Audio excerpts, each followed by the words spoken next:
The gangway creaked under my boots as I stepped aboard the Meridian, my duffel bag slung over one shoulder, an equipment case in the other hand. Auckland Harbor stretched behind me in the early morning light, all concrete and steel and the smell of diesel fuel mixing with salt air. I'd done this walk dozens of times on different ships, but something felt off about this one. Maybe it was Dr. Hale himself, standing at the top of the gangway with that intense stare of his. The man looked like he hadn't slept in days, his gray hair wild and his pale blue eyes a little too bright behind those wire-rimmed glasses. "Dr. Marshall," he said, gripping my hand harder than necessary. "Excellent. We're nearly ready to depart." "Good to be here, Dr. Hale." I shifted my equipment case to get a better look at the ship. The Meridian was bigger than I'd expected, a proper research vessel with cranes and winches for deep sea work. She looks like she can handle whatever the trench throws at us. Oh, she can handle far more than that. Hale's smile didn't reach his eyes. "Come, let me introduce you to the crew." He led me across the deck toward the bridge, where a stocky man with reddish-brown hair was checking navigation equipment. The guy had that weathered look of someone who'd spent serious time at sea, and when he turned around, I caught sight of an anchor tattoo on his forearm. "Preston Hayes, our navigator," Hale said. 20 years Navy before this." Preston wiped his hands on a rag and shook mine with a firm grip. "Welcome aboard, Doc. Hope you're ready for some deep water." "That's the plan." I liked him immediately. He had that calm competence you want in someone who's keeping you from getting lost in the middle of the Pacific. "And this is Jimmy Bryant, our sonar specialist." Hale gestured to a younger guy hunched over a bank of acoustic equipment, headphones around his neck and curly blonde hair sticking up in all directions.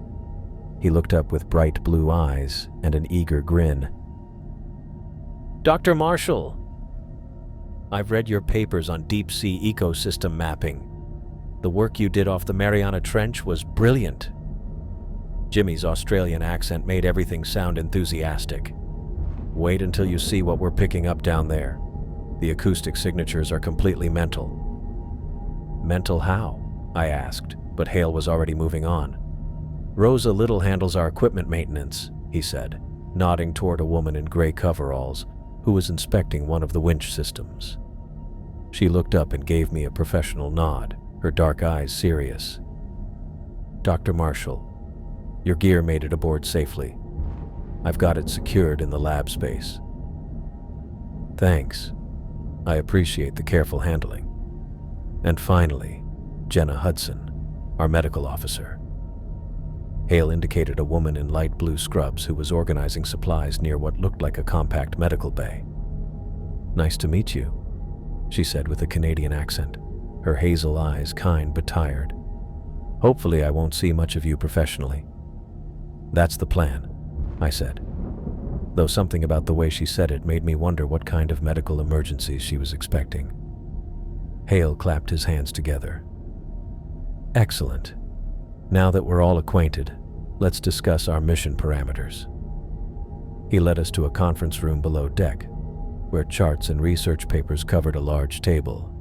The Kermadec Trench stretched across the main chart like a dark scar in the ocean floor, with depth markings that made my stomach tighten. 36,000 feet. Deeper than Everest was tall.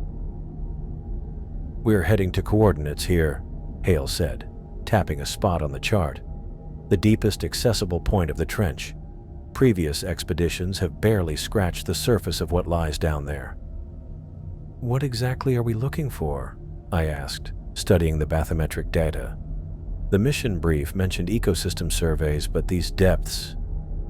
"Life finds a way, Dr. Marshall, even in the most impossible places."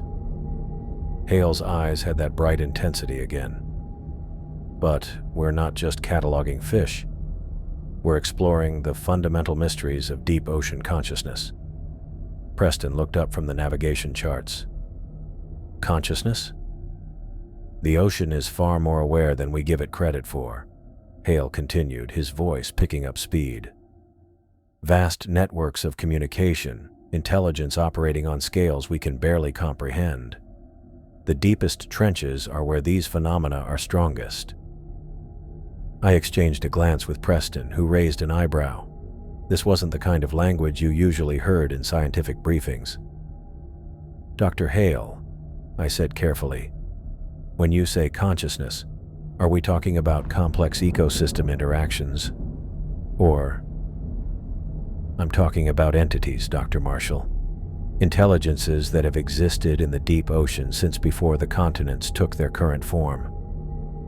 Hale spread his hands over the charts. "Previous expeditions have documented anomalous sonar readings, unexplained acoustic phenomena, even direct contact with..." "Contact with what?" Rosa asked. Hale paused, seeming to catch himself. "With previously unknown species exhibiting remarkable behavioral complexity. The point is, we're venturing into uncharted territory in every sense of the word." Jimmy leaned forward, his eyes bright. "The sonar data from this region is incredible. Massive acoustic signatures at depths where nothing should be able to survive the pressure." "Exactly." Hale smiled at him like a teacher pleased with a student. "We'll be using the submersible Nereid to reach record depths, potentially making contact with life forms that challenge our understanding of biology itself." I looked around the table. Preston seemed skeptical. Rosa was taking notes with professional focus, and Jenna looked worried. Jimmy was practically vibrating with excitement. "What's our safety protocol for extreme depth operations?" I asked. "Standard procedures, of course," Hale said, but he waved the question away like it was unimportant. "The real question is whether we're prepared for what we might discover down there." The briefing continued for another hour, but Hale kept drifting away from concrete scientific goals toward vague talk about oceanic mysteries and ancient phenomena. By the time we broke up, I had more questions than answers. I found my quarters and started unpacking, trying to shake off the weird feeling that had been building since I stepped aboard. This was just another research expedition. I'd been on dozens of them. But something about Hale's intensity, the way he talked about the deep ocean like it was alive and watching. Later, I made my way to the laboratory to check on my equipment. The space was well organized, with Rosa's careful touch evident in how everything was secured for rough seas.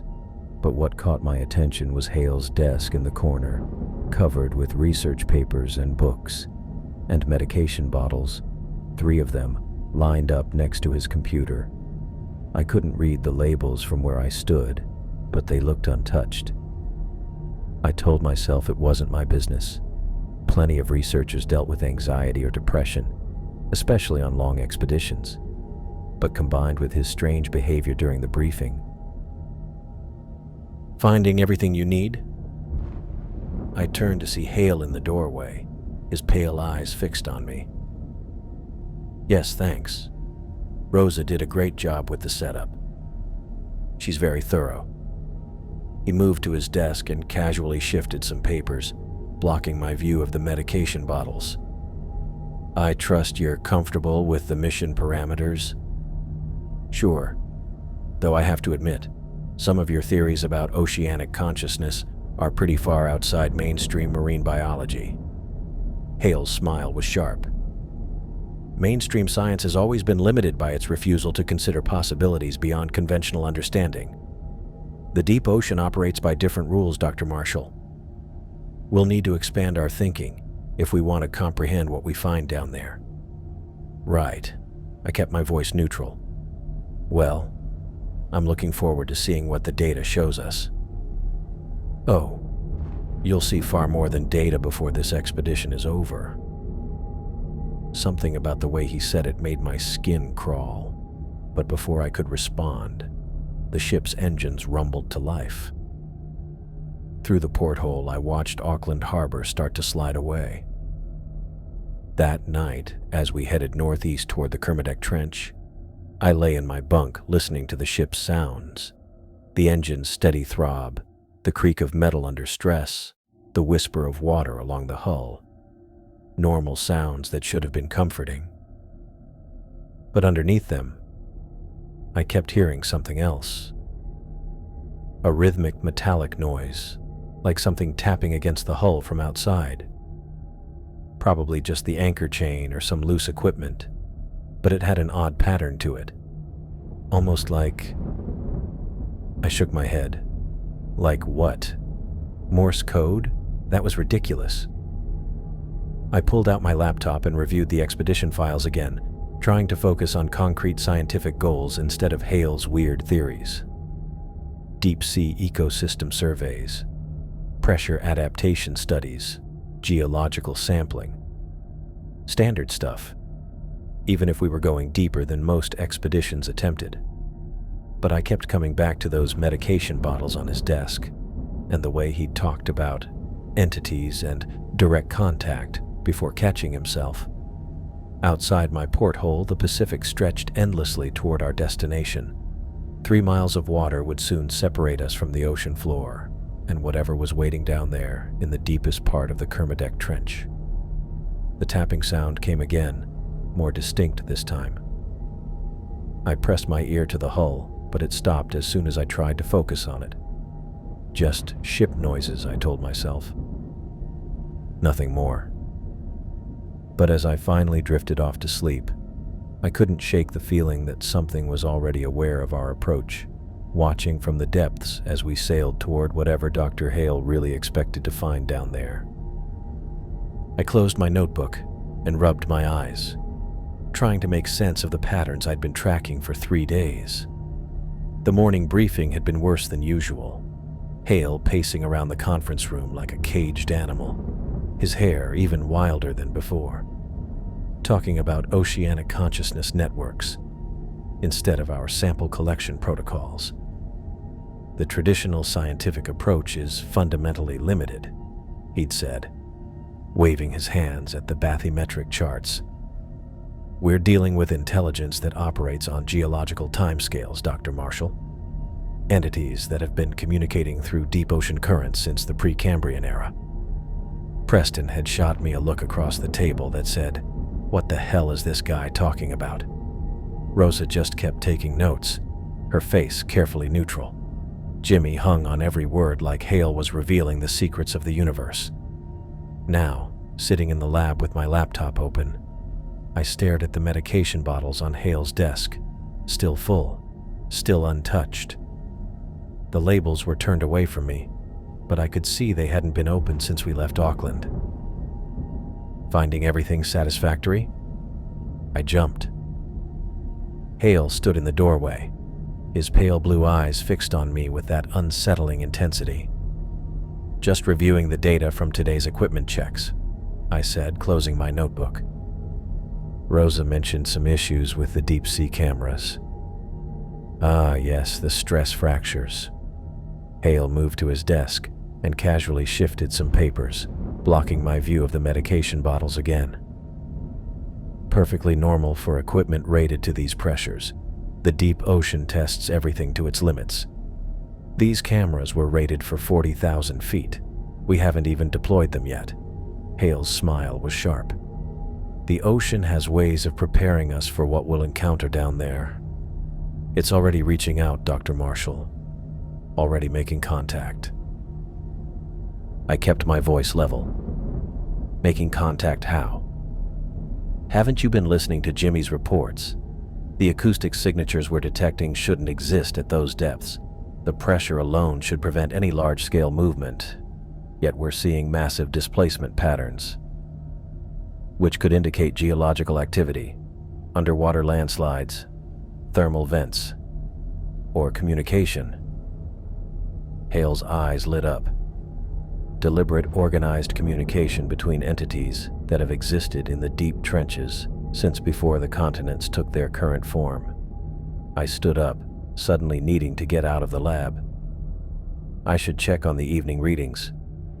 Of course. But Dr. Marshall...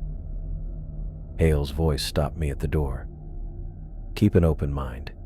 We're about to witness phenomena that will challenge everything you think you know about marine biology. I found Jimmy in the sonar room, headphones clamped over his ears and his face scrunched in concentration. Banks of monitors showed the ocean floor 3 miles below us, all jagged ridges and impossible depths. "How's it looking down there?" I asked. Jimmy pulled off his headphones and ran a hand through his curly hair. "Mate, it's mental. Look at this." He pointed to a series of waveforms scrolling across his main display. These acoustic patterns started showing up about 6 hours ago. They're coming from way deeper than our sonar should even penetrate. I studied the readouts. The patterns were rhythmic, almost musical. Equipment malfunction? That's what I thought at first, but I've run full diagnostics 3 times. Everything's working perfectly. Jimmy's Australian accent made his excitement sound infectious, but something cold settled in my stomach. The really weird part is how organized they are. Like they're responding to our sonar pings. Responding how? Watch this. Jimmy activated the sonar array. A pulse of sound shot down into the depths, and seconds later his monitors lit up with answering signals, not echoes. Something else entirely. Patterns that seemed to mirror our ping but with variations, like a conversation. I stared at the display. That's not possible. I know, right? It's like something down there is trying to talk to us. I left Jimmy to his readings and went looking for Preston. I found him on the bridge, checking navigation instruments with a frown that had become permanent over the last 2 days. "Problems?" I asked. "Maybe. Probably." Preston straightened up and stretched his back. "GPS keeps drifting. Not much, just a few degrees here and there, but we should be holding position perfectly over the trench coordinates." "Current drift?" "That's just it. Ocean conditions are dead calm. No current strong enough to move a ship this size." Preston tapped the navigation display. "It's like something's pulling us off course, or pushing us towards something." I thought about Jimmy's sonar readings, the broken cameras, Hale's increasingly erratic behavior. How far off course? Not far, but the drift pattern is weird. We keep getting pulled toward the deepest part of the trench, even when I correct our heading. That evening, I grabbed dinner from the galley and headed to the common area, hoping for some normal conversation with the crew. Instead, I found a stack of books on the central table. Lovecraft, The Call of Cthulhu, At the Mountains of Madness, The Shadow over Innsmouth, all dog-eared and heavily annotated in Hale's handwriting. I picked up The Call of Cthulhu and flipped through it. Hale had underlined passages about ancient entities sleeping beneath the ocean, about cosmic horrors that existed before humanity, and would exist long after we were gone. In the margins, he'd written notes connecting the fictional descriptions to real oceanographic data. Fascinating reading material, isn't it? I looked up to see Jenna approaching with her own dinner tray. Her hazel eyes looked tired, and she moved like someone who hadn't been sleeping well. "Not exactly what I expected to find on a research expedition," I said. "Dr. Hale's been leaving them everywhere. Says they're more scientifically accurate than most marine biology textbooks." Jenna sat down across from me and picked at her food. "Have you been having strange dreams?" The question caught me off guard. Strange how? Drowning dreams, but not normal drowning, sinking through endless dark water towards something huge waiting at the bottom. She shivered. "I've been having them every night since we reached the trench coordinates." I thought about the tapping sounds I'd been hearing against the hull, the way they seemed to follow a pattern. Maybe it's just the stress of being over such deep water. Maybe. Jenna didn't sound convinced. Rosa mentioned having similar dreams, and Jimmy said something about hearing voices in the sonar static. Before I could respond, the ship's intercom crackled to life. "All hands to the main deck," Hale's voice announced. "We've reached our destination." I followed Jenna outside, where the rest of the crew was gathering near the bow. The sun had set while we were inside, leaving us under a canopy of stars that seemed impossibly bright this far from land. But what made my breath catch was the water itself. The ocean around the meridian was perfectly still, like black glass stretching to the horizon. No waves, no swells, no movement at all. It was as if we were floating on a lake instead of the Pacific Ocean. Beautiful, isn't it? Hale stood at the bow railing, his wild hair whipping in a breeze I couldn't feel. 3 miles of water beneath us, 3 miles down to the deepest accessible point of the Kermadec Trench. Preston was checking his instruments again. "This calm isn't natural. We should be seeing some wave action, even in good weather." "The ocean is preparing for our arrival," Hale said, "clearing the way for what's to come." Rosa looked up from securing equipment. "Dr. Hale, I need to report some additional equipment failures. The backup sonar array is showing stress fractures, and 2 of our emergency beacons have stopped transmitting." "Equipment adapts to its environment," Hale replied without turning around. "Or it fails. The deep ocean has no patience for inferior technology." I moved to the railing and looked down into the black water. Somewhere far below us, Jimmy's sonar was picking up impossible signals. Somewhere in that crushing darkness, patterns were forming that shouldn't exist. "Tomorrow, we begin deep water operations," Hale announced. "The submersible Nereid will take us to depths no human has ever reached in this trench. We'll make contact with phenomena that will revolutionize our understanding of life on Earth." "Contact with what exactly?" I asked. Hale turned to face the crew, his pale eyes reflecting the starlight. "With intelligence, Dr. Marshall. Ancient, vast intelligence that has been waiting in the deep places of the world for someone brave enough to seek it out." The ship creaked softly around us, metal adjusting to the ocean's pressure. But underneath that familiar sound, I heard something else. A rhythmic tapping against the hull, like Morse code being transmitted through the water itself. I looked around at the crew. Preston's jaw was tight with worry. Rosa was making notes about equipment failures. Jenna hugged her arms around herself like she was cold. Jimmy stared down into the water with fascination and fear warring on his young face. And Dr. Hale smiled at the darkness below us like he was greeting an old friend. 3 miles of crushing water separated us from whatever was waiting at the bottom of the Kermadec Trench. 3 miles of pressure that could implode our ship in milliseconds, that could erase us from existence without leaving a trace. But as I stood there listening to the tapping sounds against our hull, I realized the distance might not matter. Something down there already knew we'd arrived.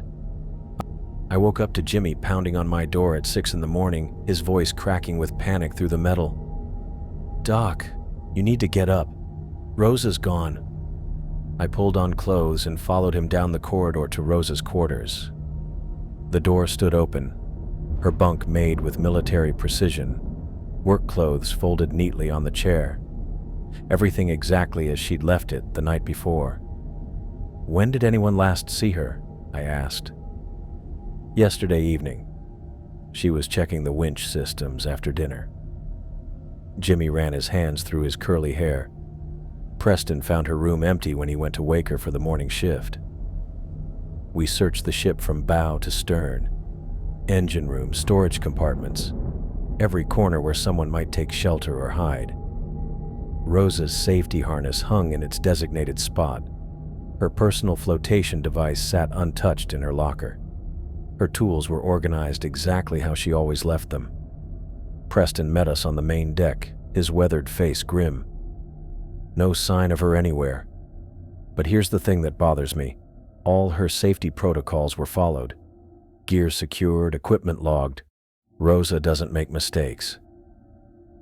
People fall overboard, Dr. Hale said, appearing behind us with that wild look in his eyes getting worse by the day. It happens on research vessels. The ocean doesn't forgive carelessness. Rosa wasn't careless, I said. She was the most safety-conscious person on this ship. Hale shrugged. The deep ocean has its own rules, Dr. Marshall. Sometimes it takes what it needs. The way he said it made my skin crawl, like Rosa's disappearance was somehow expected, even planned. I spent the morning going through her quarters more carefully, looking for anything that might explain what happened. Her personal log showed routine maintenance entries right up until yesterday evening. No mention of problems, no signs of distress. Her last entry was about stress fractures in the backup sonar array, the same equipment failures that had been plaguing us since we reached the trench coordinates. Jimmy found me there around noon, his face pale and drawn. "You need to see the sonar readings from last night," he said. I followed him to his equipment room, where banks of monitors showed the ocean floor 3 miles below us. The acoustic data from the previous 12 hours looked like nothing I'd ever seen. These signatures started showing up around midnight, Jimmy said, pointing to massive displacement patterns on his screens. Something huge was moving down there. Multiple somethings, actually. The readings showed objects the size of city blocks shifting position at depths where the pressure should crush anything larger than a microbe. The movement patterns were too organized to be geological, too coordinated to be random. "Equipment malfunction?" I asked, though I already knew the answer. "I've run diagnostics 6 times. Everything's working perfectly." Jimmy's Australian accent couldn't hide his fear. "Whatever's down there, it's real. And it's been active all night." I thought about Rosa's disappearance, the timing of these readings.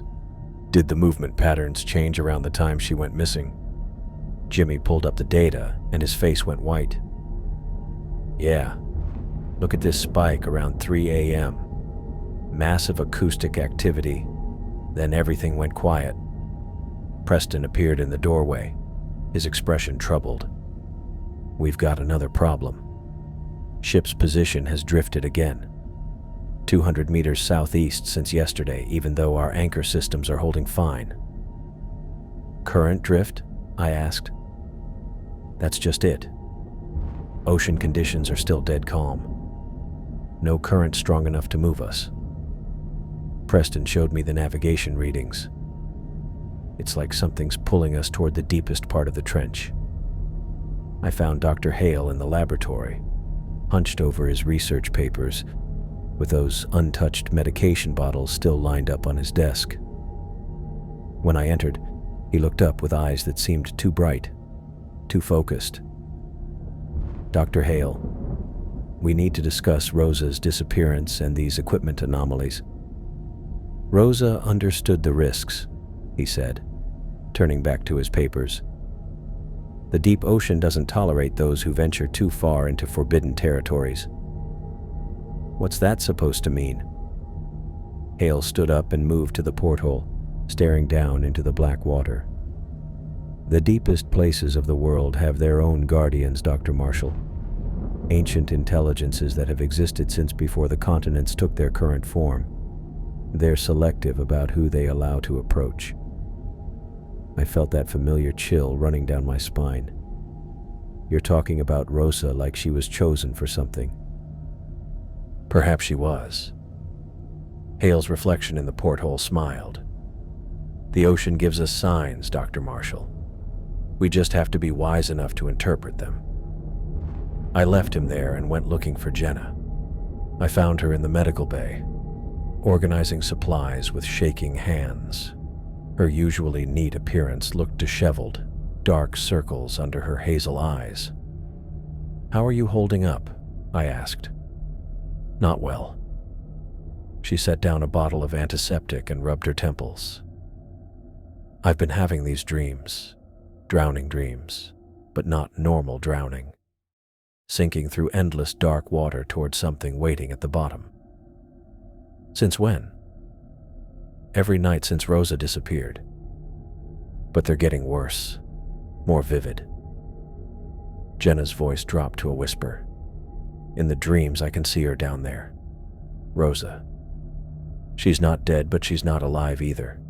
She's part of something bigger.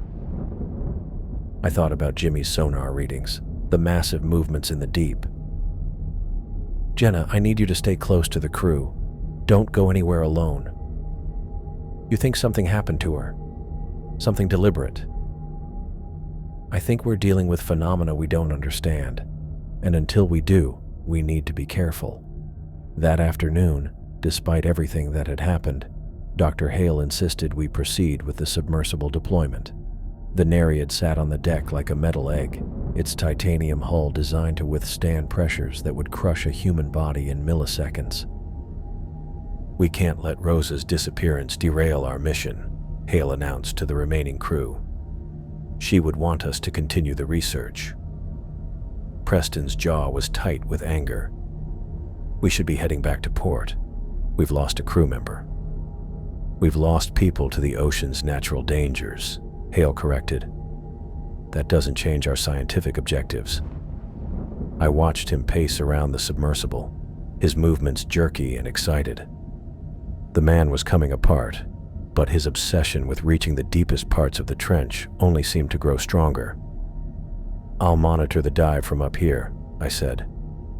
Track the Nereid's progress and maintain communication.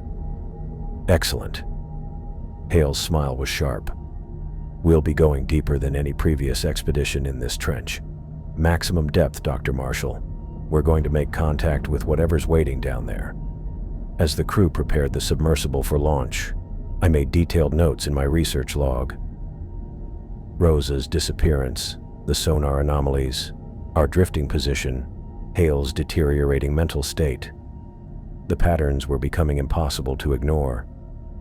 Something in the deep ocean was aware of our presence, something that had taken Rosa and was now drawing us deeper into its domain. And Dr. Hale wasn't just willing to make contact with it, he was eager to. I stood at the deck railing as the sun began to set, watching the Nereid being lowered toward the water. 3 miles of crushing darkness waited below, and whatever lived down there had already claimed one of our crew. But we were going down anyway. The Nereid looked impossibly small as the crane lowered it toward the water, its titanium hull gleaming under the afternoon sun. I stood at the control station with Jimmy, watching the submersible disappear beneath the surface of the Pacific. Descent rate looks good, Jimmy reported, his fingers dancing across the sonar controls. Clean signal, no interference.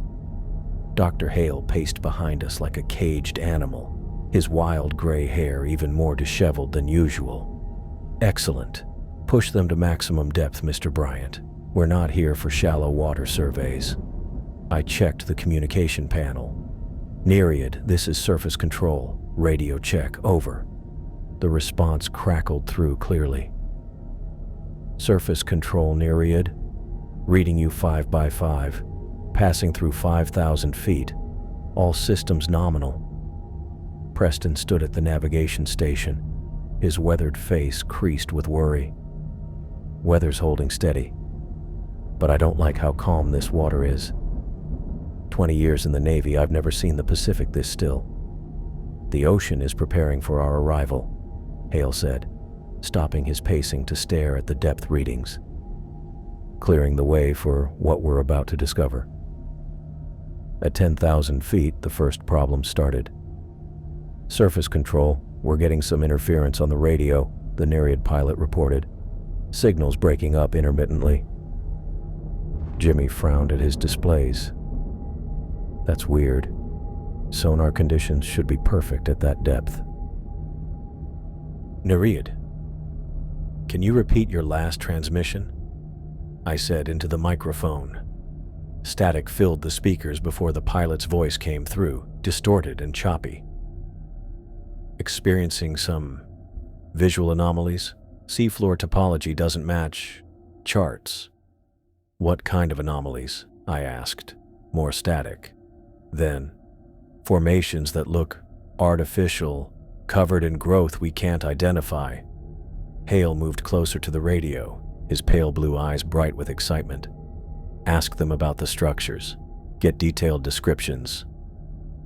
Nerid, can you elaborate on the formations you're observing? The response took almost a minute to come through. Not natural rock. Too geometric. Too organized. Something's moving down here. Jimmy's hands flew over his sonar controls.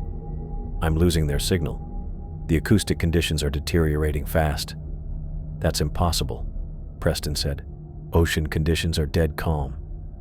The deep ocean operates by different rules, Hale said, his voice taking on that manic edge I'd been hearing more often. Conventional understanding doesn't apply at these depths.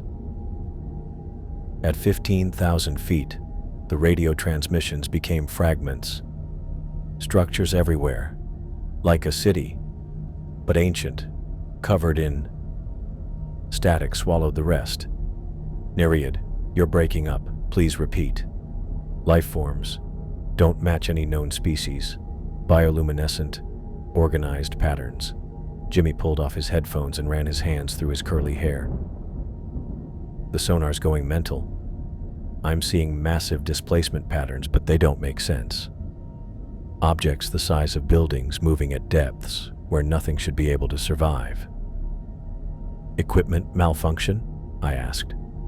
I've run diagnostics 3 times. Everything's working perfectly. Jimmy's Australian accent couldn't hide his growing fear. Whatever's down there, it's real. Hale leaned over Jimmy's shoulder, studying the sonar displays. Magnificent. They're making contact with intelligence that's existed since the Precambrian era. Dr. Hale, we should consider bringing them back up, I said. These readings are outside normal parameters. Absolutely not. Hale's voice was sharp. We're on the verge of the greatest discovery in marine biology. Push them deeper. At 18,000 feet, the transmissions became almost unintelligible. Can't be natural. Architecture that defies physics. Something's watching us. Then silence. I tried the radio again. Nereid, this is surface control. Please respond. Nothing but static. Jimmy stared at his sonar displays, his face pale. The signal just vanished. Not like they imploded or got crushed. They just disappeared from the screens. What do you mean, disappeared? Preston demanded. I mean, they're not there anymore. No debris field, no emergency beacon, no trace. It's like they never existed. I felt ice forming in my stomach. That's not possible. The deep ocean has its own rules, Hale said, but instead of concern, his voice carried excitement. This proves everything I've theorized about the intelligence that dwells in the deepest places. Dr. Hale, we just lost a submersible and crew, I said. This isn't a scientific breakthrough. It's a disaster. It's contact, Hale corrected. Direct contact with entities that have been waiting in the deep trenches for someone brave enough to seek them out. Preston was already moving toward the emergency equipment. We need to launch the backup submersible. Mount a rescue operation. The backup sub is only rated to 12,000 feet, I said. We can't reach where the Nereid was last seen. Then we radio for help. Coast Guard, Navy, whoever can get deep water rescue equipment out here. Hale stepped between Preston and the radio. Absolutely not. We're not involving outside agencies in this discovery. Discovery. Preston's voice rose. We just lost 3 people. We've made contact with intelligence that operates on geological timescales, Hale said. entities that have existed since before the continents took their current form. This is the most significant moment in human history. I stared at him, finally understanding how far gone he was. You expected this to happen. I hoped for it. Hale's smile was sharp and wild. The deep ocean doesn't reveal its secrets to the timid, Dr. Marshall. Sometimes it demands sacrifice. That night, I lay in my bunk listening to the ship's familiar sounds. Metal creaking, water lapping against the hull, the distant hum of generators. But underneath those normal noises, I heard something else. Rhythmic sounds rising from the deep water below us. Not random ocean noise or whale songs. Something deliberate and organized, like communication signals transmitted through 3 miles of crushing darkness. I pressed my ear to the hull, and the sounds became clearer. Steady pulses that seemed to follow mathematical patterns, as if something massive was sending messages up from the deepest parts of the Kermadec Trench. The Nereid was gone. Rosa had vanished without a trace. Our equipment was failing in ways that defied explanation. And Dr. Hale was treating each disaster like confirmation of theories that belonged in horror novels rather than scientific journals. But as I listened to those impossible sounds rising from the deep, I realized the most terrifying part wasn't what had happened to our missing crew members. It was the growing certainty that something down there was trying to communicate with us, and it was getting closer. I found Jenna's medical bay at 7 in the morning, the door hanging open like a mouth. Surgical instruments were scattered across the floor in patterns that made my skin crawl. Not random chaos from a struggle, but deliberate arrangements. Scalpels and forceps laid out in geometric shapes that reminded me of the sonar readings Jimmy had been tracking. Like someone had been trying to recreate those impossible formations from the deep. "Jimmy!" I called down the corridor. "Have you seen Jenna?" His voice echoed back from the sonar room, high and strained. She never came for breakfast, and Preston didn't show up for his shift either. I felt that familiar ice forming in my gut.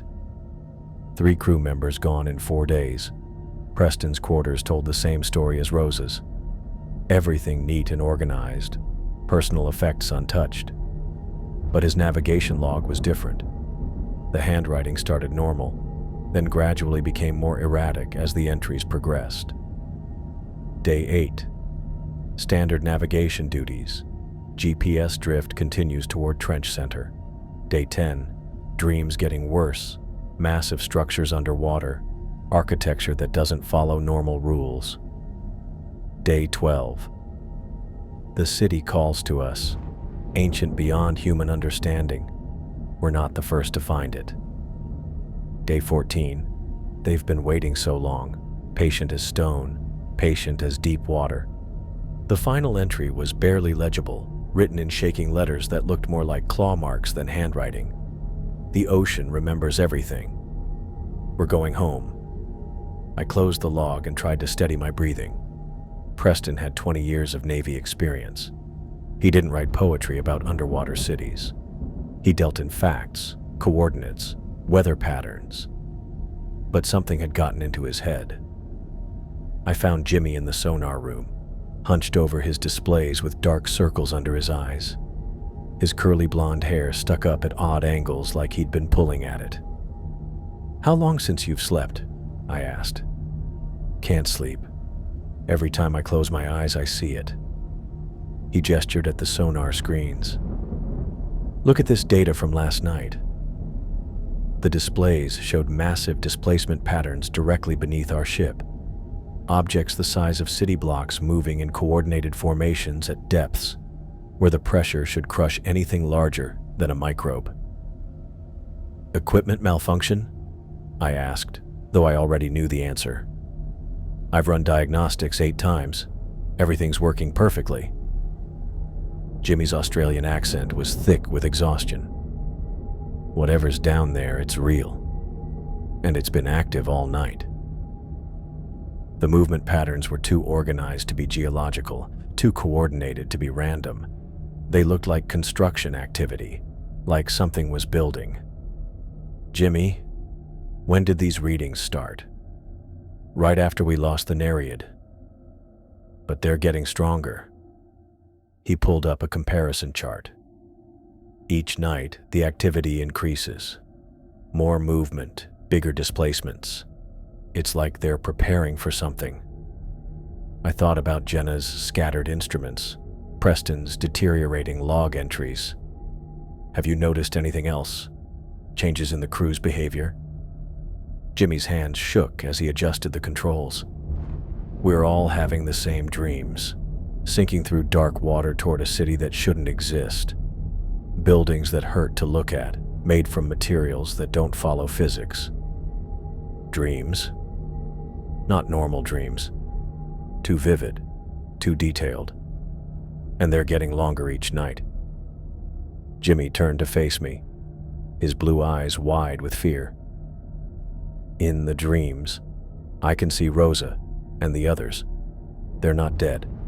They're part of something bigger now." I left Jimmy with his sonar readings and went looking for Dr. Hale. I found the laboratory door locked, but I could hear him moving around inside, talking to himself in rapid, excited bursts. "Dr. Hale?" I knocked on the door. "We need to discuss the crew situation." The talking stopped. Then the lock clicked, and the door opened just wide enough for Hale to peer out. His wild gray hair was even more disheveled than usual, his pale blue eyes bright with manic energy.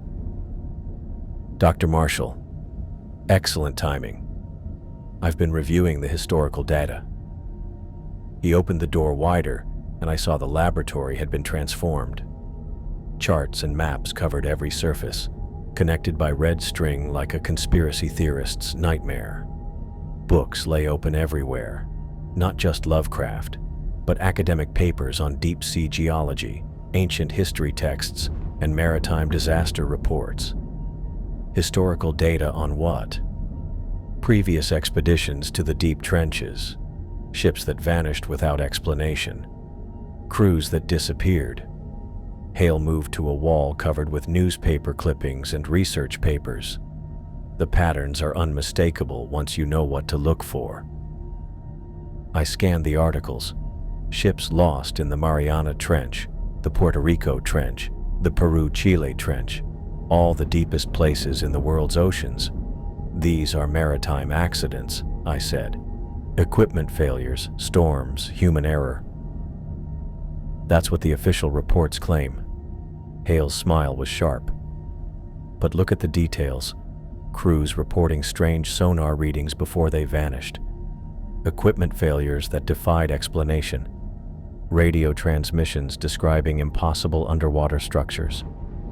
He pulled out a thick folder and spread photographs across the table. Grainy images of sonar readings, acoustic data, radio transcripts. The Cousteau expedition in 1987, lost with all hands in the Puerto Rico Trench after reporting architectural formations at maximum depth. Hale's finger traced across the documents. The Deep Explorer in 1993, vanished in the Japan Trench after transmitting descriptions of organized bioluminescent displays from the deep. I studied the papers, feeling sick. The descriptions matched what our own crew had reported before the Nereid disappeared. "Dr. Hale, even if these incidents are connected, what does that have to do with our current situation?" "Don't you see?" Hale's voice rose with excitement. "We're not the first to make contact. The deep ocean has been selecting crews for decades, drawing them to the deepest places where the ancient intelligences dwell. Selecting crews for what? Communication, integration, evolution." Hale moved to the porthole and stared down into the black water. "Humanity has reached the point where we can finally interact with the entities that have ruled the deep ocean since before the continents formed. They're ready to make contact." I backed toward the door. "Dr. Hale, we've lost 3 crew members. We need to radio for emergency assistance." "The radio won't work," he said without turning around. "I've tried. The deep ocean doesn't want outside interference." I left him there and headed for the communications room. The radio equipment looked normal, all lights green and systems operational. But when I tried to transmit an emergency signal, the speakers only produced static mixed with sounds that made my teeth ache. Not random static. Organized patterns that sounded almost like whale songs, but played at frequencies that shouldn't be possible. The sounds seemed to carry meaning just beyond my understanding, like a language designed for minds that operated on geological timescales. I tried different frequencies, different transmission modes. Every channel produced the same result: static, and those impossible sounds rising from 3 miles of crushing darkness below us. We were cut off, alone above the deepest part of the Kermadec Trench, with something that had already claimed half our crew. That evening, I went through the ship's security footage on the bridge computer.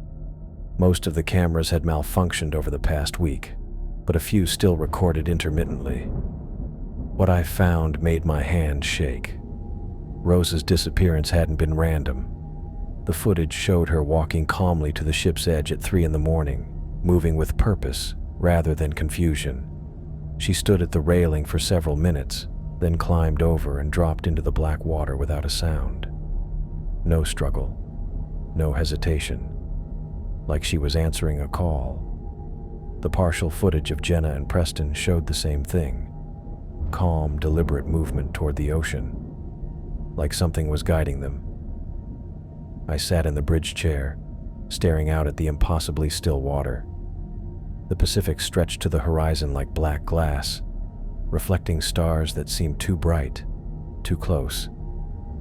Jimmy appeared in the doorway, his face pale and drawn. "The sonar's going mental again. Massive movement directly below us." "How massive?" "Continental shelf, massive.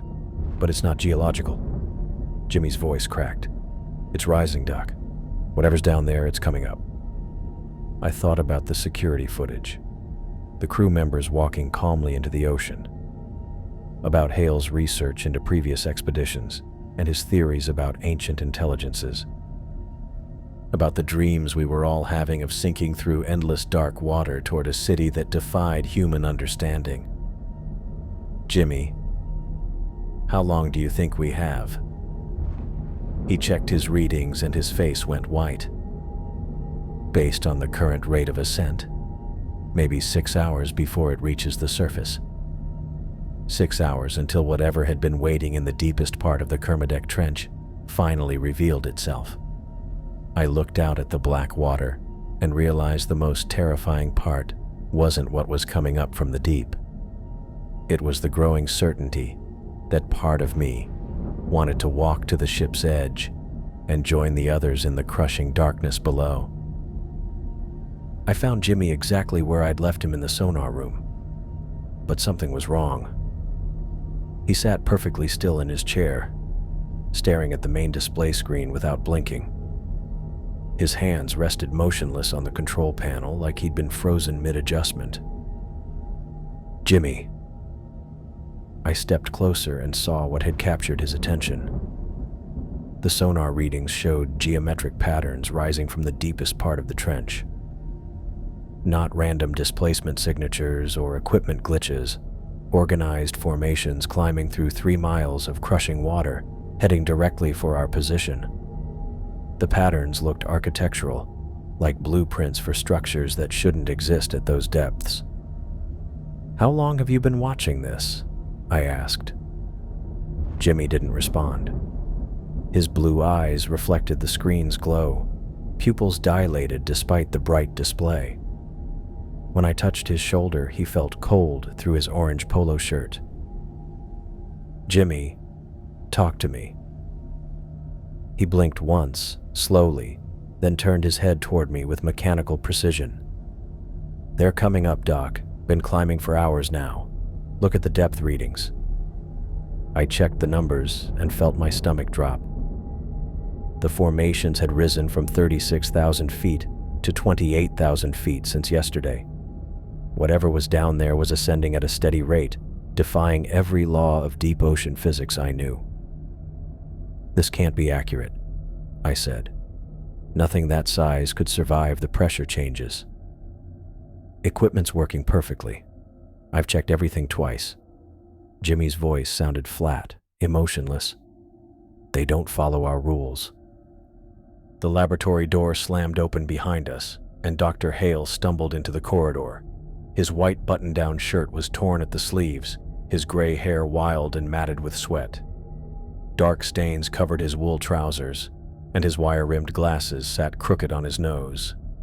He clutched an armload of books against his chest, the Lovecraft novels I'd seen in the common area, along with thick research folders and loose papers that scattered as he moved. "Dr. Marshall." His pale blue eyes had gone completely wild, darting between me and the sonar displays. "We've done it. We've actually done it." "Done what?" "Woken them up." Hale's laugh was sharp and broken. "Millions of years they've been sleeping in the deep places, waiting for someone to find the right coordinates, the right depth, the right invitation." I backed away from him. "Dr. Hale, you need medical attention." "Medical attention?" He dropped half his papers and grabbed my arm with surprising strength. "I need to show you the truth, the real research, the reason we're here." He thrust a folder at me, pages spilling onto the floor. I caught glimpses of charts, photographs, and handwritten notes in Hale's increasingly erratic script. "This isn't about ecosystem surveys," he continued. "It never was. The Kermadec Trench is a doorway, Dr. Marshall, a threshold between our world and theirs. I had to get us out of here." I left Hale rambling in the corridor and ran for the engine room, my feet pounding against the metal deck plates. The ship's mechanical spaces were located below the main deck, accessible through a narrow stairway that led into the vessel's heart. The engine room should have been filled with the steady rumble of diesel generators and the hum of electrical systems. Instead, I found silence. I tried the main engine controls first, flipping switches and pressing the ignition sequence I'd watched Preston use dozens of times. Nothing happened. No engine turnover, no fuel pump activation, no response from the control panel. I checked the electrical systems next. All the breakers were in their proper positions. But when I tested the circuits, I got no readings. It was like the ship's entire electrical grid had simply stopped functioning. The backup generators were dead too.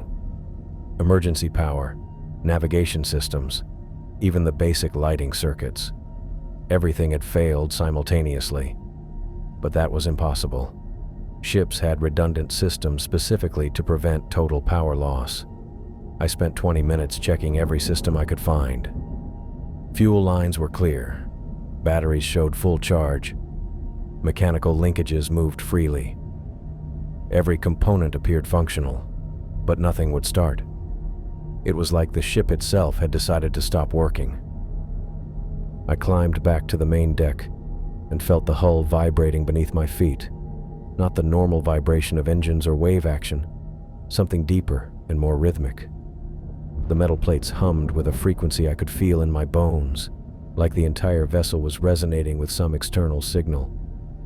The sound seemed to be coming from below, transmitted through the water and into the ship's structure. A steady pulse that reminded me of a heartbeat, if hearts could beat with the patience of geological time. Dr. Hale found me at the engine room entrance, still clutching his books and papers. His appearance had deteriorated further, sweat stained his shirt, and his hands shook as he sorted through his research. "The engines won't work," he said without looking up. "They can't work. We're exactly where we need to be." "What are you talking about?" Hale spread papers across a nearby equipment crate, revealing charts and photographs I'd never seen before. Not the official expedition materials, but his private research. The real reason for our voyage. "I've been studying the deep trenches for 15 years, he said. Not the geology or biology. The disappearances. Ships that vanished without explanation. Crews that reported impossible sonar readings before they were lost. The photographs showed newspaper clippings, maritime incident reports, and sonar data from dozens of expeditions, all from the world's deepest ocean trenches. The patterns were unmistakable once I learned to recognize them. The deep ocean isn't empty, Dr. Marshall. It's inhabited by intelligences that predate human civilization by millions of years. I stared at his research, recognizing some of the sonar readings. They matched what Jimmy had been tracking since we arrived. "You planned this," I said. "You brought us here deliberately. The Kermadec Trench is special, deeper than the Mariana, more isolated, less explored." Hale's finger traced across a detailed bathymetric chart. "According to my calculations, it's one of the primary access points between their realm and ours." Their realm? Dimensions that exist parallel to our own. Spaces where matter and energy follow different rules. Hale pulled out a thick notebook, filled with equations and diagrams. Lovecraft understood it intuitively, but he lacked the scientific framework to explain the physics. I looked at his notes and felt sick. Mathematical formulas that described impossible geometries, theoretical models for consciousness that operated on cosmic scales, and detailed plans for making contact with entities that existed beyond human understanding. "You're insane," I said. "I'm enlightened." Hale smiled, and his expression was genuinely peaceful for the first time since I'd met him. "And soon, you will be too." That's when I noticed the water. The black Pacific around our ship was beginning to glow. Faint blue-green lights pulsed beneath the surface, creating patterns that were clearly visible from the deck. Not random bioluminescence, but organized displays that followed mathematical sequences. The lights grew brighter as I watched, forming geometric shapes that expanded and contracted in rhythmic cycles. Triangles, hexagons, and more complex patterns that hurt to look at directly, as if my brain couldn't process their true structure. "Communication," Hale whispered. "They're trying to talk to us." The hull's vibration intensified, and I realized the ship was responding to the lights below. The metal plates hummed in harmony with the pulsing patterns, creating a resonance that I could feel in my chest and skull. Jimmy appeared at the deck railing, moving with that same mechanical precision I'd noticed in the sonar room. He stared down at the glowing water with empty eyes, his face reflecting the blue-green light. "It's beautiful," he said in that flat, emotionless voice. "They've been waiting so long for us to understand." I grabbed his arm and felt the same unnatural coldness I'd noticed before. "Jimmy, we need to get away from the railing." He turned to look at me, and for a moment, his expression was completely alien, like something else was looking out through his eyes, evaluating me with intelligence that operated on scales I couldn't comprehend. "There's nowhere to go, Doc," he said. "We're exactly where we're supposed to be." The lights below us pulsed brighter, and I finally understood the horrible truth. We weren't alone in the Pacific. Something massive had been watching us since we arrived at the trench coordinates, slowly picking off our crew members one by one, drawing us deeper under its influence. And now, it was ready to make direct contact. The water around the ship erupted in brilliant patterns of light, and I felt my mind stretching toward something vast and patient and utterly inhuman that had been waiting in the deep places since before the continents formed. We were no longer observers of the deep ocean. We had become part of it. I watched the ocean transform into something that belonged in a fever dream. The water around the meridian wasn't water anymore. It moved like liquid mercury, shot through with veins of electric blue and green, pulsing with patterns that made my eyes water when I tried to follow them. The surface rippled upward in impossible spirals, defying gravity as columns of glowing sea rose 50 feet into the air before folding back on themselves. "Jesus Christ," I whispered, gripping the deck railing so hard my knuckles went white. Something massive was rising from the trench, not breaking the surface, emerging through it, like the boundary between water and air had become optional. I caught glimpses of structures that my brain kept trying to categorize as buildings, or coral formations, or machinery, but they wouldn't hold still long enough for me to understand what I was seeing. The thing shifted constantly. One second I was looking at what might have been a tower made of black stone covered in bioluminescent growths. The next second it was a writhing mass of tentacles thick as subway tunnels. Then it became something that looked almost like a city, if cities could be built from materials that bent light around themselves and existed in more dimensions than human vision could process. Dr. Hale stood at the bow with his arms spread wide, his torn shirt flapping in wind that shouldn't exist on such a calm night. His wild gray hair whipped around his head as he shouted at the approaching entity. "Finally, after all these years of searching, of knowing you were down there waiting," his voice carried across the deck with manic joy. "I brought them to you, just as you showed me in the dreams. The perfect crew, the perfect coordinates, the perfect time." I tried to move toward him, but my legs felt like they were made of lead. The air around the ship had become thick and syrupy, making every movement feel like I was pushing through invisible molasses. "Hale, get away from the edge."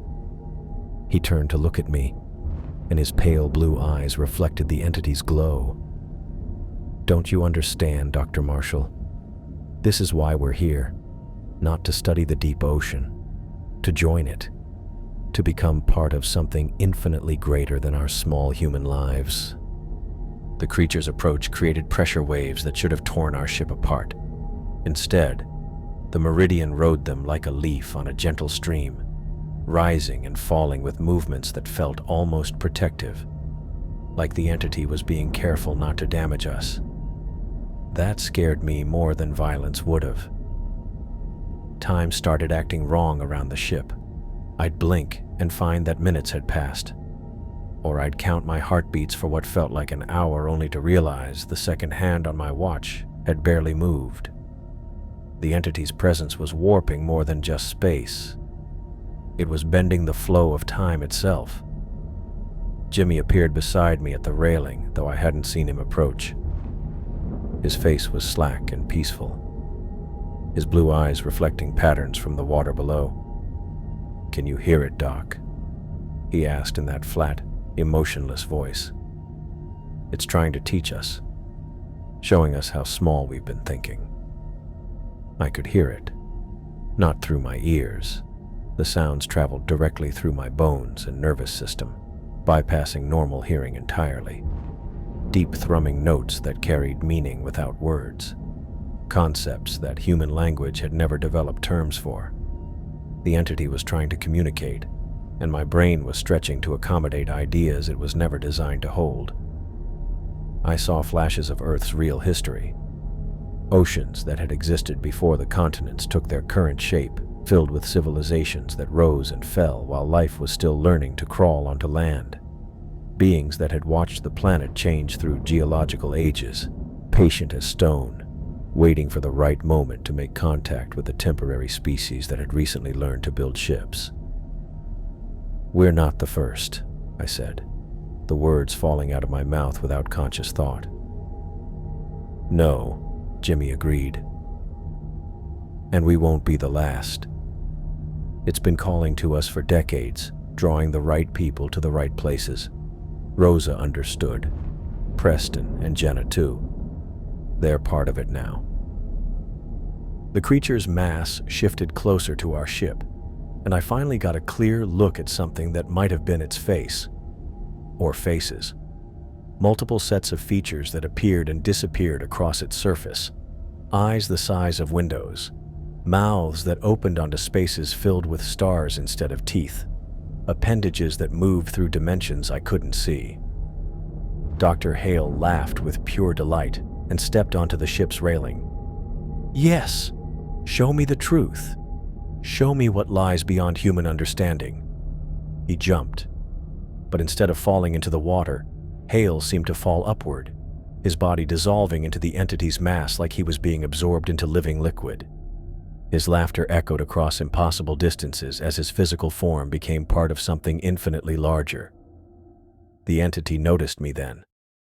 I felt its attention like a physical weight pressing against my skull. Ancient intelligence that had been thinking thoughts for millions of years suddenly focused on my tiny human mind, and I understood why the others had walked calmly into the ocean. It wasn't malevolent. It was curious. My consciousness started expanding beyond the boundaries of my skull, stretching towards something vast and patient that wanted to understand what it felt like to think in human timescales, to experience existence through the brief flicker of a single lifetime instead of geological ages. I felt my sanity bending as cosmic knowledge forced itself into neural pathways that were never meant to handle such concepts. The entity was trying to be gentle, but gentleness from something that size was still enough to shatter human minds. The ship's deck tilted beneath my feet, though I couldn't tell if the meridian was actually moving or if my perception of up and down had simply stopped working. Jimmy was gone. When had he disappeared? Had he ever been there at all?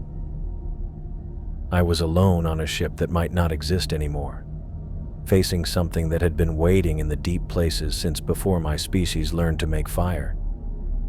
The entity reached for me with appendages made of crystallized time and folded space, and I felt my mind preparing to join the cosmic consciousness that had absorbed my crewmates.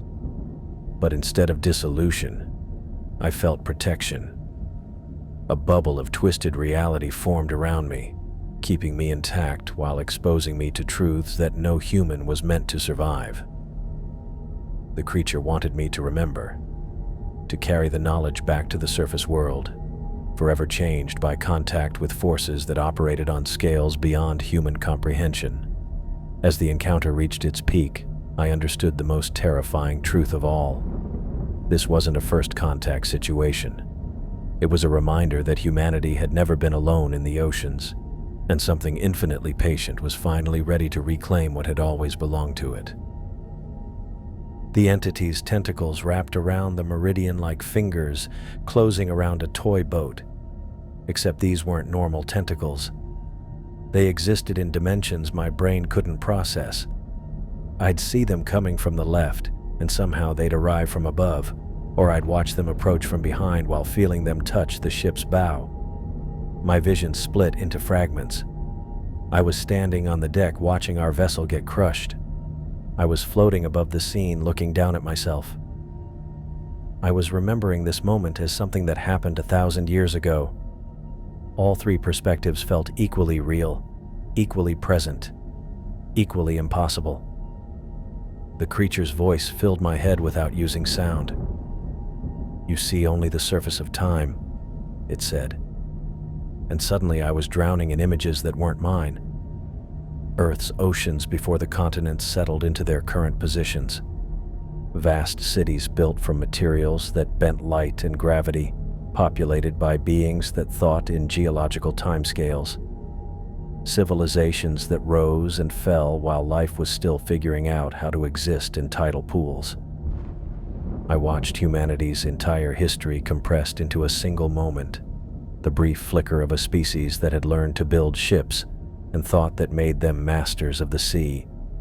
We were bacteria, less than bacteria, a temporary chemical reaction happening on the surface of a world that belonged to intelligences we couldn't even perceive. "This isn't real," I said, but my voice came out as mathematical equations that described impossible geometries. "Reality is larger than your definitions." The ship's hull cracked around me, metal peeling away like flower petals, but instead of water rushing in, I found myself floating in space that folded back on itself. The meridian was dissolving into component atoms, while simultaneously existing perfectly intact, while also being a memory of something that might happen in the future. I could see my crew members now. Really see them. Rosa stood at the ship's railing, but she was also integrated into the entity's mass. Her consciousness spread across miles of living tissue. She was still Rosa, but she was also part of something infinitely larger. Her memories and personality preserved, while her awareness expanded to encompass cosmic scales. Preston floated nearby, his naval training completely useless against forces that operated outside human physics. His mind had been absorbed into the collective memory, where 20 years of maritime experience became a single data point in an intelligence that had been navigating oceans since before the moon formed. Jenna drifted through spaces between dimensions, her medical knowledge now part of a consciousness that understood biology on levels human science hadn't discovered yet. She was trying to heal something, but the patient was reality itself. Jimmy's acoustic expertise had been incorporated into the entity's communication systems. He was helping it translate cosmic concepts into frequencies that wouldn't immediately shatter human minds, though the effort was like trying to explain calculus to a goldfish. Dr. Hale laughed somewhere in the distance, his consciousness fully merged with the ancient intelligence he'd spent years trying to contact. He'd gotten exactly what he wanted: communion with forces beyond human understanding. And the experience had revealed how small his ambitions had been. My scientific training tried to categorize what I was experiencing: hallucination brought on by oxygen deprivation, psychological break triggered by extreme stress, mass hysteria affecting the entire crew. But the math wouldn't work anymore. 2 + 2 = fish. Gravity flowed upward. Light moved in spirals that spelled out words in languages that predated human speech. The fundamental constants of physics had become suggestions, and the suggestions were being ignored. "Your species thinks in straight lines," the entity explained, flooding my mind with concepts that made my neurons fire in patterns they weren't designed for. Time as sequence, space as distance, consciousness as individual. These are limitations, not truths. I felt my sanity stretching like taffy, pulled between human logic and cosmic revelation. Part of me wanted to let go, to dissolve into the collective consciousness where individual identity became irrelevant. It would be peaceful. No more struggling to understand forces beyond comprehension. No more carrying the weight of knowledge that no one would believe. But something held me together. A bubble of twisted space-time that kept my mind intact, while exposing me to truths that should have destroyed it.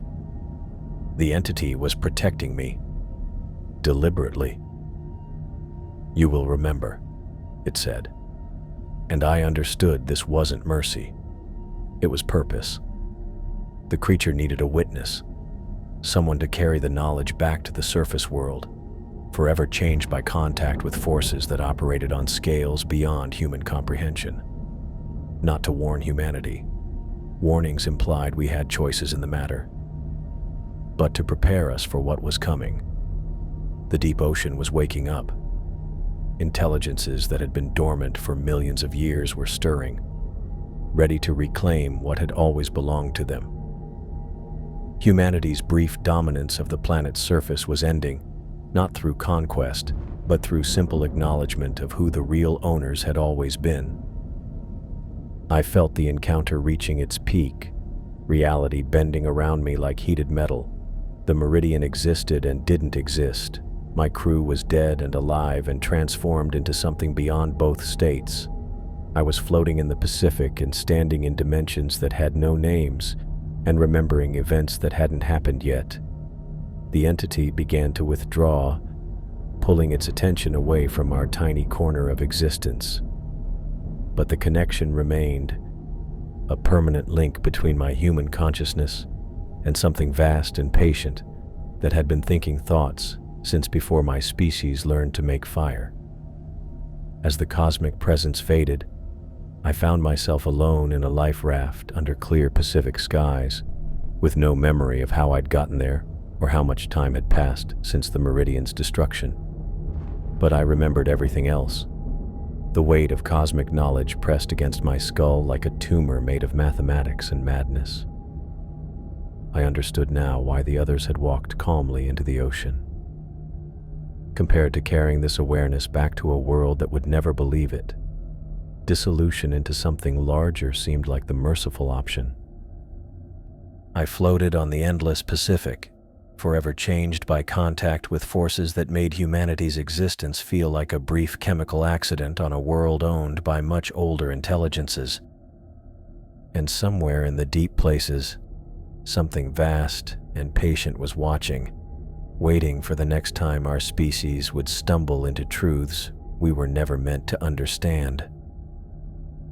I woke up, staring at blue sky.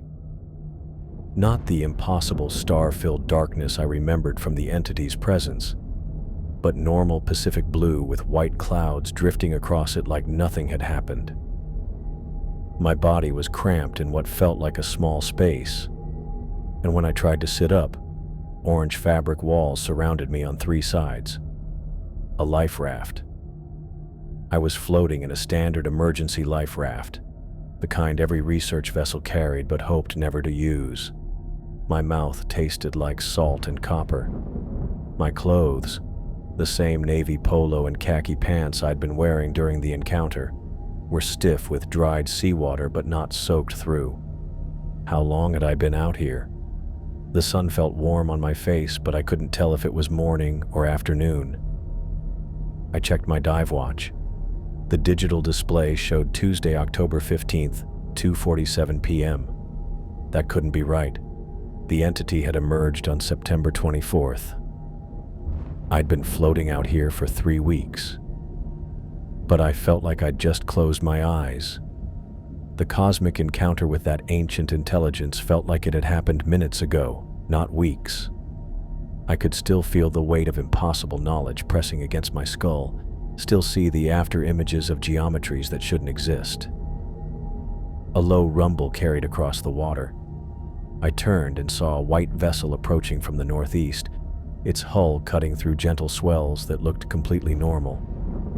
No glowing patterns beneath the surface. No reality-bending distortions.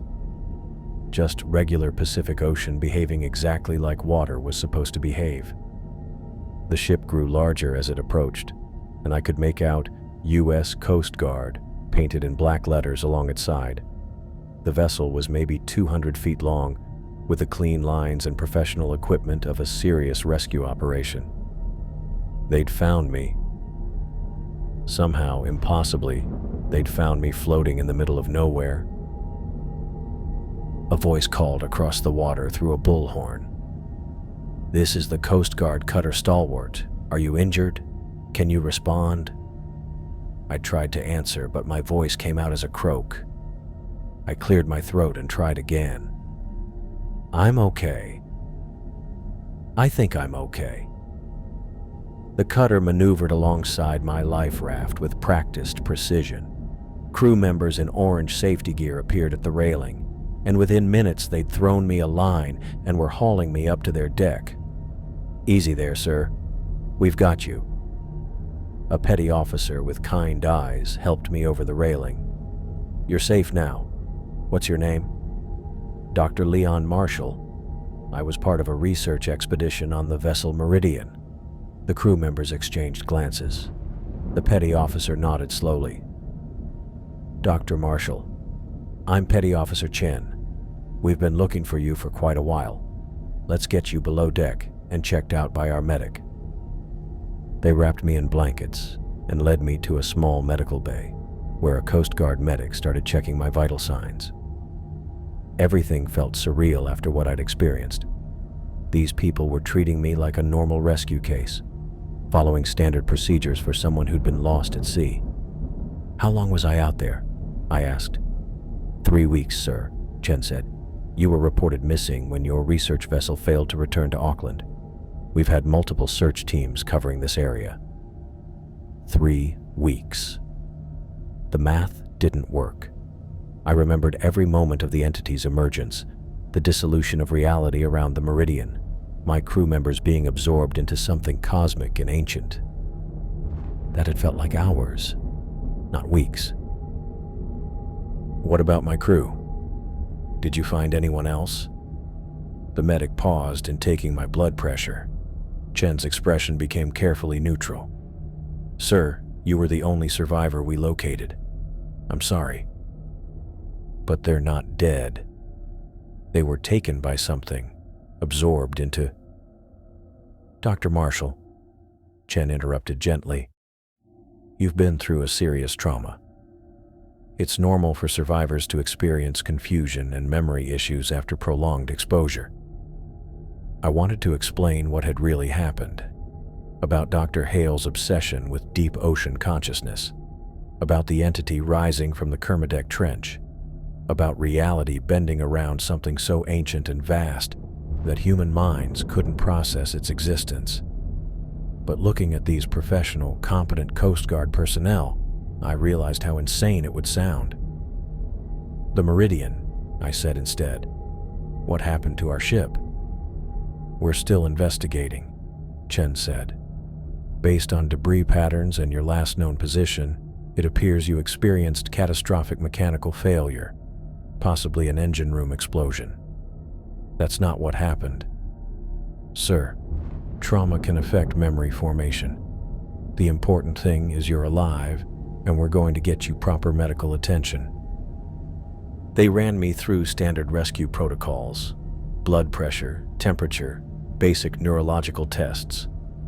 Everything came back normal, which seemed impossible after floating in the Pacific for 3 weeks. I should have been dehydrated, sunburned, suffering from exposure. Instead, I felt fine physically. Better than fine, actually. Like something had been protecting me during those missing weeks. The Coast Guard captain, a woman named Rodriguez, interviewed me in her cabin while we headed back toward port.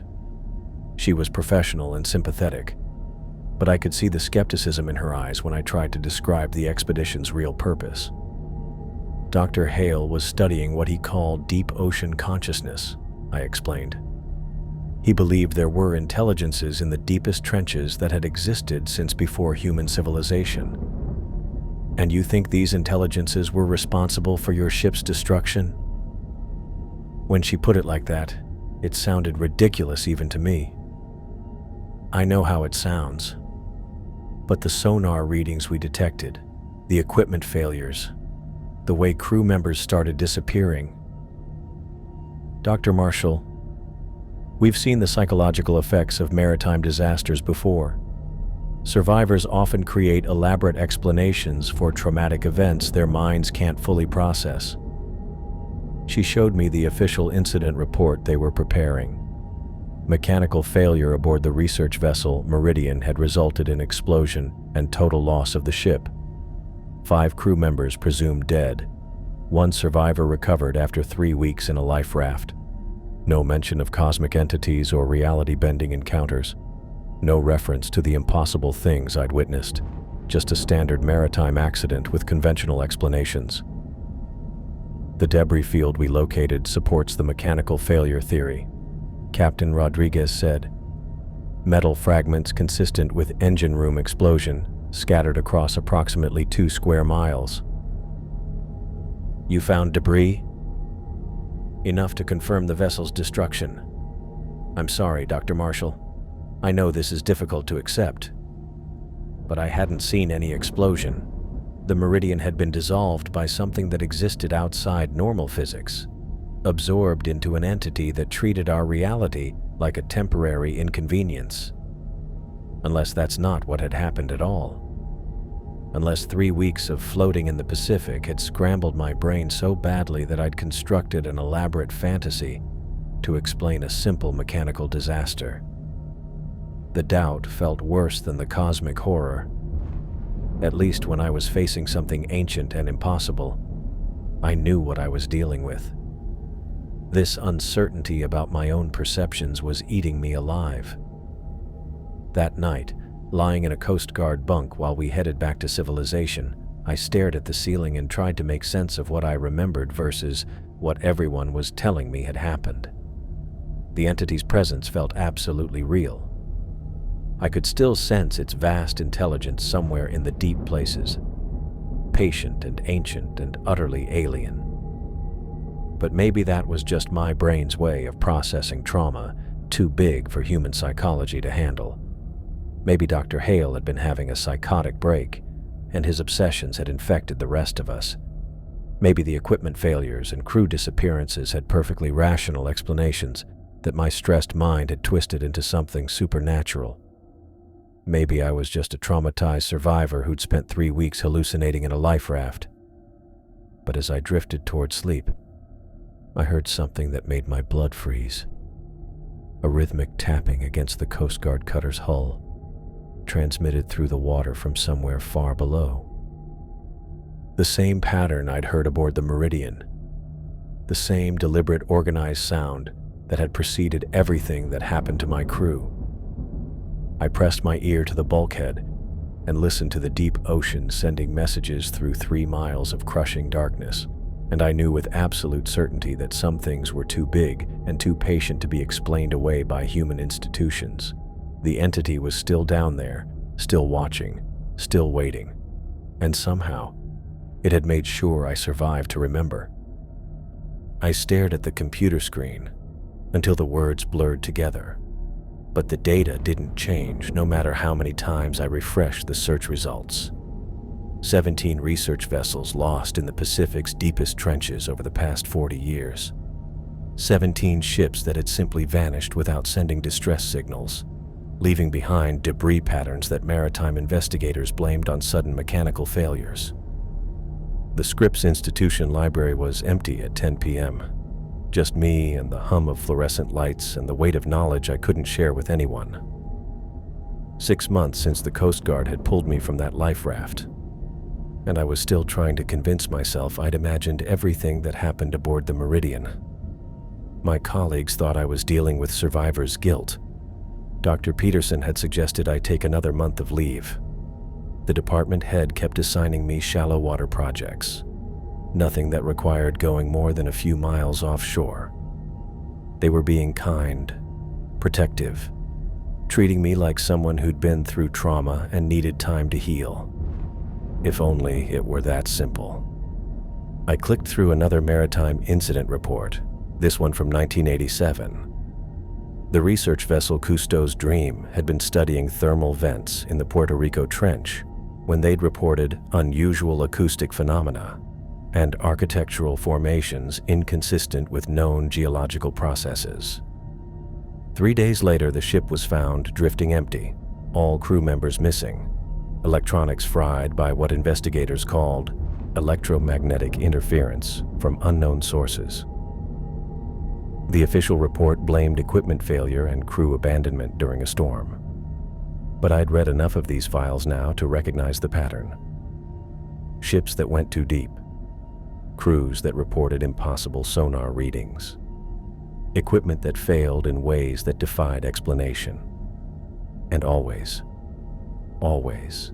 the same careful language in the incident reports that suggested the investigators knew more than they were willing to put in writing. My phone buzzed with a text from my sister.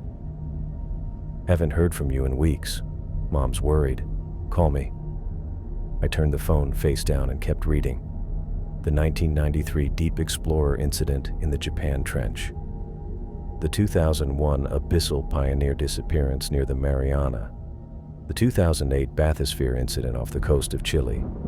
Each report followed the same template: mechanical failure, crew lost, case closed.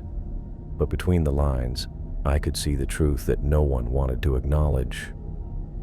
Something in the deep places was collecting ships, had been collecting them for decades.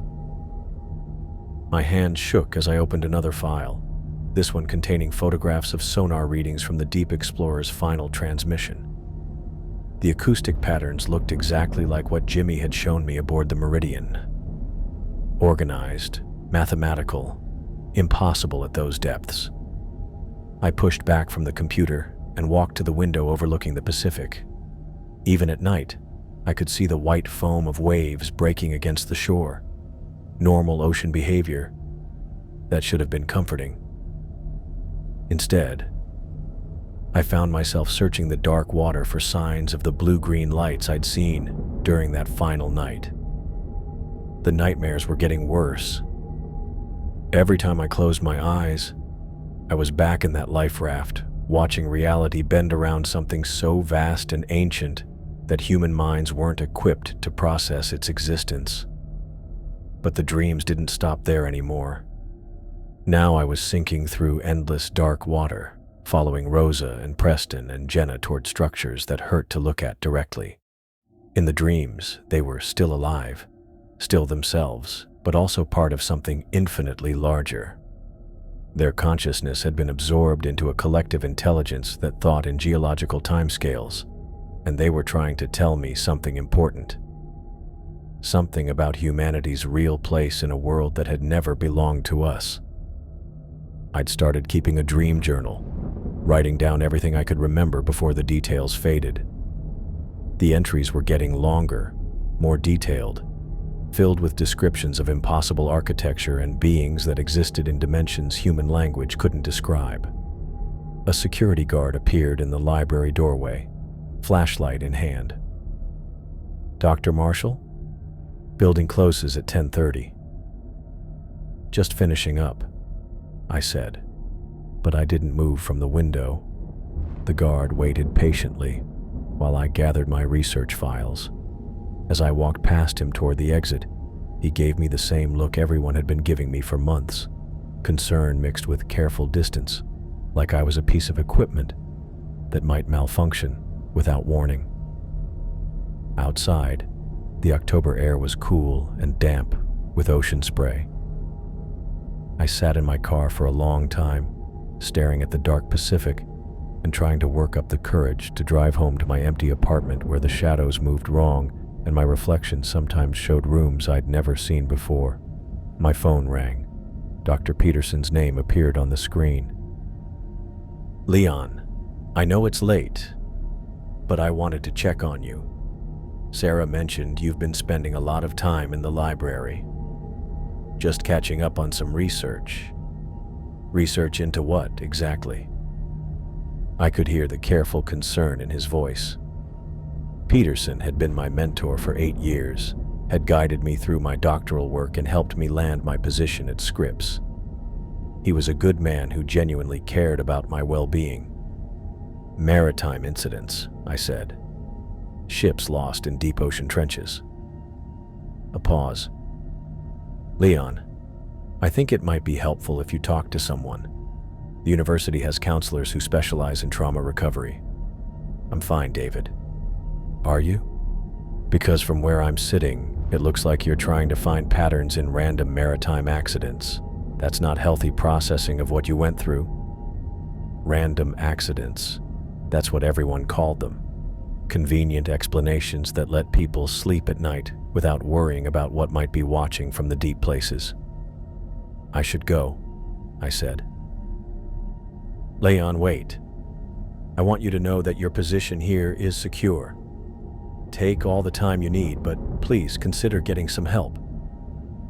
After he hung up, I sat in the parking lot listening to the sound of waves against the shore.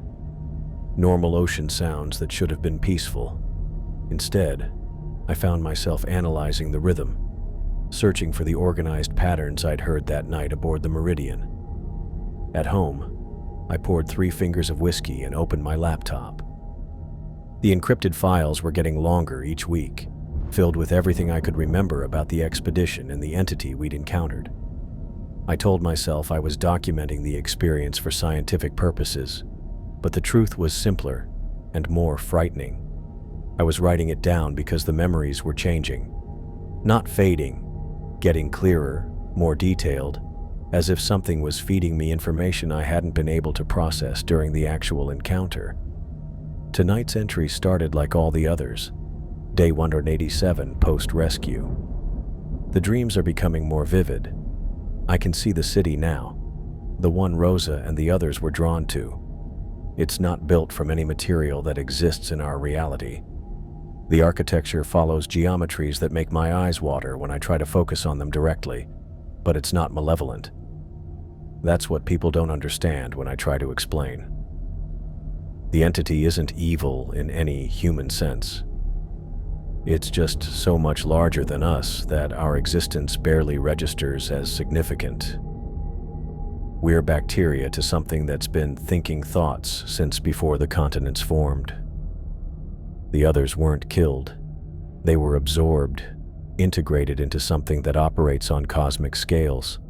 Their individual consciousness was preserved but expanded, made part of a collective intelligence that... I stopped typing and stared at the screen. Where had that last part come from? I didn't remember learning anything about collective consciousness during the encounter, but the knowledge felt absolutely certain, like remembering something I'd always known. The whiskey wasn't helping. I closed the laptop and walked to the bathroom, avoiding my reflection in the mirror. Lately, when I looked at myself, I sometimes saw other faces looking back. Rosa's calm expression, Preston's weathered features, Jenna's kind eyes, all of them peaceful, all of them trying to tell me something I wasn't ready to hear. In bed, I lay awake listening to the sound of the ocean through my open window. The apartment was only 2 blocks from the shore, close enough that I could hear the waves even on calm nights. But tonight, underneath the normal rhythm of surf against sand, I heard something else. A deep rhythmic tapping that seemed to come from far below the surface. The same pattern I'd heard aboard the Meridian, transmitted through miles of water from something vast and patient. I pressed my ear to the wall and listened to the deep ocean sending messages I almost understood. Mathematical sequences that described impossible geometries. Acoustic patterns that carried meaning beyond human language.